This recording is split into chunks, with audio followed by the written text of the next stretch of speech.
بسم اللہ الرحمن الرحیم۔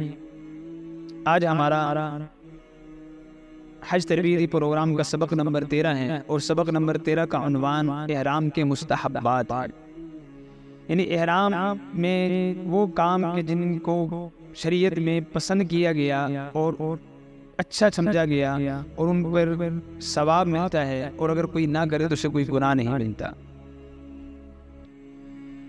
تو احرام کے مستحبات تقریباً 14 ہیں، تو انشاءاللہ نمبر وار آپ کے سامنے ذکر کیے جائیں گے۔ سب سے بہتر ہے کہ آپ ہر عمل کرنے سے پہلے جس عمل کی آڈیو آپ کو بھیجی جا رہی ہے، یعنی کہ جب آپ کے جانے کا وقت ہو جائے تو اس دن آپ نے احرام کے سارے اسباق سن لینے ہیں۔ کبھی اس ترتیب سے میں اپنے احرام کے سارے اعمال کروں۔ جب آپ ایئرپورٹ پہ پہنچ جائیں گے، 2 گھنٹے آپ فارغ بیٹھے ہیں، اب وہاں سے اگلے آپ سنیں گے کہ احرام کے بعد آگے ہم نے کیا کام کرنے، پھر اس آڈیو کو سنیں گے۔ تو اس لیے ہم اسباق انتہائی مختصر کر کے بھیج رہے، تاکہ پر موقع پر وقت جس چیز کو کا عمل ہم کرنے لگے ہیں اس سے تھوڑی دیر پہلے ہم اس کے اعمال کو سن لیں۔ تو نمبر 1 مستحب ہے کہ احرام باندھنے سے پہلے ناخن کاٹنا۔ مستحب نمبر 2 جسم سے میل کچیل دور کرنا، یعنی غسل میں کر لینا۔ نمبر 3 مونچھیں کتروانا یا صاف کر لینا۔ مستحب نمبر 4 زیر ناف بالوں کو صاف کر لینا، یعنی کہنے کا مطلب یہ کہ کسی نے بال صاف کی ہے لیکن اب تھوڑے بال ہیں، لیکن بہتر ہے، مستحب ہے کہ وہ صاف کر لے۔ مستحب نمبر 6 احرام کی نیت سے غسل کرنا۔ مستحب نمبر 7 احرام کے لیے 2 نئی بہتر ہے، ورنہ دھلی ہوئی سفید چادریں استعمال کرنا۔ نمبر 8 مستحب نمبر 8 احرام کا مستحب نمبر 8 کہ احرام کی نیت کرنے سے پہلے جسم پہ خوشبو لگانا، یعنی ایسی خوشبو کہ احرام کے بعد وہ خوشبو باقی رہے۔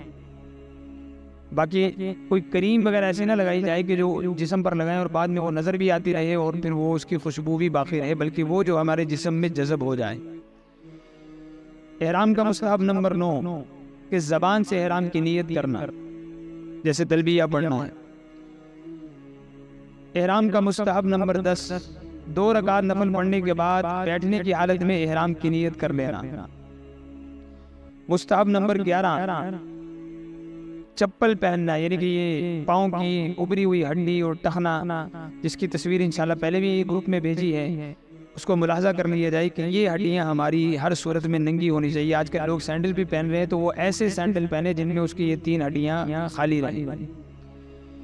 مستحب نمبر 12 میقات سے جتنا پہلے ممکن ہو سکے احرام باندھنا، لہذا اپنے گھر سے جو احرام باندھے گا وہ سب سے افضل، جو ایئرپورٹ سے باندھے گا وہ اس سے کم افضل، جو راستے میں احرام میقات سے پہلے باندھے گا وہ اس سے افضل۔ گویا کہ 3 درجات ہو گئے، تو سب سے پہلا درجہ ہے، کیونکہ المعونۃ بقدر المعونہ، یعنی کہ انسان کو اجر اس کی مشقت کے بقدر دیا جاتا ہے، تو جو گھر سے احرام باندھے گا اس کی مشقت سب سے زیادہ ہے۔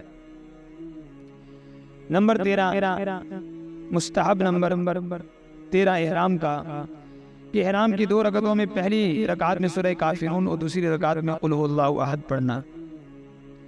اور مستحب نمبر 14 کہ حج یا عمرے کی نیت کرنے کے بعد ان کی ادائیگی میں سہولت اور آسانی اور عافیت کے لیے اللہ سے دعا مانگنا، اور ان کی قبولیت کی اللہ سے دعا مانگنا کہ اللہ اس سارے کے سارے اعمال کو قبول فرما لے، سب اخراجات جو اس پہ خرچ کیے جا رہے ہیں ان کو قبول فرما لے۔